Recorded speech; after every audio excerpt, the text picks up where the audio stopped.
I've known this guy a long time, maybe longer than some of you have been alive. It's been 30 years. Yeah. And he's got a heart that's made out of gold. Okay. And to jump off on his point, his question to me was, so there you were. Yeah. Flatiron Partners with Fred Wilson, walked away from that. What a fucking asshole I am. Because I walked away, right? Well, I mean, I think you did very well, but you didn't do the next cycle. You got off. I got off. I got off the merry-go-round. Yeah. I mean, and to be clear, so the story is I was 38. How many people are approaching 40? All right. You're going to be okay. You're going to get through it. I promise you.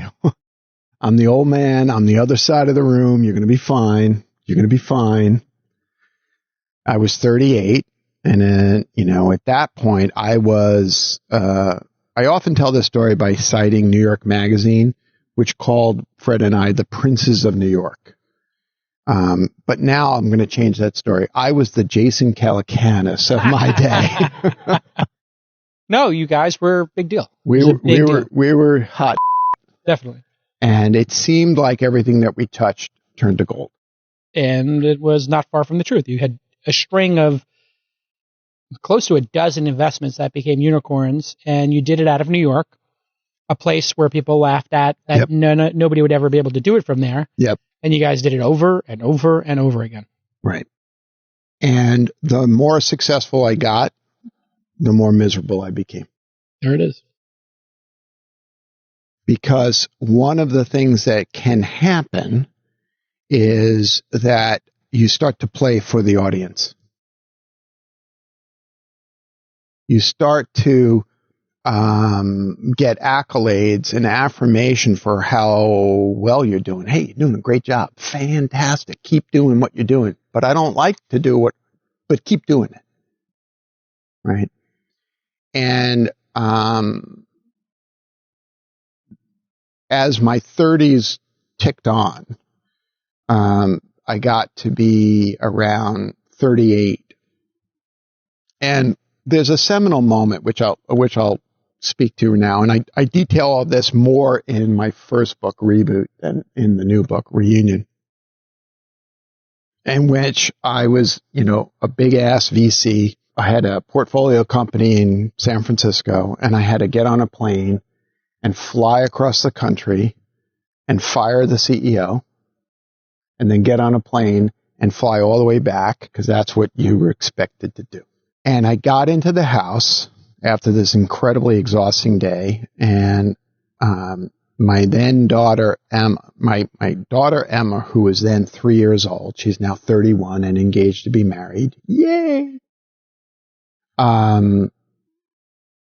Was at the top of the stairs, and I looked up at her, and I spun around, and as I was collapsing and going down, hitting my head on the bathroom door, I heard her say, "Mommy, Mommy, Daddy died." Oof. And I said to myself, what the am I doing? Who have I become? Prince of New York, the Jason Calacanis of my era. And I am never going to stop giving him. Oh, God, it's so brutal. Never. It's so brutal. Because as we said last night, that's what you do when you're from Brooklyn. That's how you show love when you're in Brooklyn. Well, it's as a survival technique. People don't understand because what you do is you sit on the stoop. Right. And you just make fun of each other. That's right. And then you make fun of your moms and your brothers and your dad. And whoever cracks first, that's like it. losing. So you just break chops incessantly. But incessantly. But it's a joke. It's always good fun. That was the beginning of what took about a year and a half of realization that this was not the life that I was meant to live. That didn't matter how successful I was, and I was pretty good. This is not what I was born to do. I went through 9/11, which kicked my ass emotionally. Fred and I wound down Flatiron Partners. He went on with Brad Burnham to start Union Square Ventures. I joined JP Morgan. If you ask him, he will tell you he threw me to the wolves at JP Morgan in order to get us out of the contract we had to them. I don't think he did that. I just felt I could not do it again. And I took this sort of interim step of joining a big $23 billion asset under management private equity firm. I did 4 or 5 more investments, and I was still miserable. And from that point, I was working at JP Morgan, and it was a few months after 9/11, February 2nd, 2002.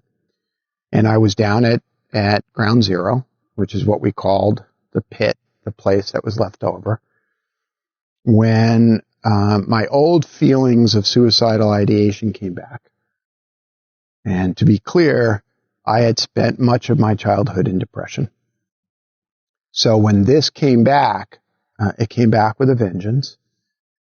And I made the best decision of my life at that moment. I decided not to jump in front of that train. And anything good that I do in the world today stems from that moment deciding that this was not going to be the way it was going to end. Anyway, don't mean to bring you all too down. So that's how I left the venture capital business. I wandered in the desert for a few years. I had too many stupid board seats, 27 at one point at the same time, and eventually trained to become a coach. And I've been doing that now for 23 years. Our friends at Corient provide wealth management services centered around you. Corient's goals are to exceed your expectations, simplify your life, and help you establish a legacy that lasts for generations. Corient has been helping high achievers just like you enjoy their lives more fully, preserve their wealth, and provide for the people, causes, and communities they care about. They're one of the largest integrated fee-only U.S. registered investment advisors, and Corient has deeply experienced teams in 23 strategic locations. Each team has extensive knowledge spanning the full spectrum of planning, investing, lending, and money management disciplines. The team at Corient put the collective power of their expertise into building you the custom wealth, investment, and family office solutions that can help you reach your holistic financial goals, no matter how complex they may be. Real wealth requires real solutions. For more information, speak with an advisor today at Corient.com. That's Corient.com.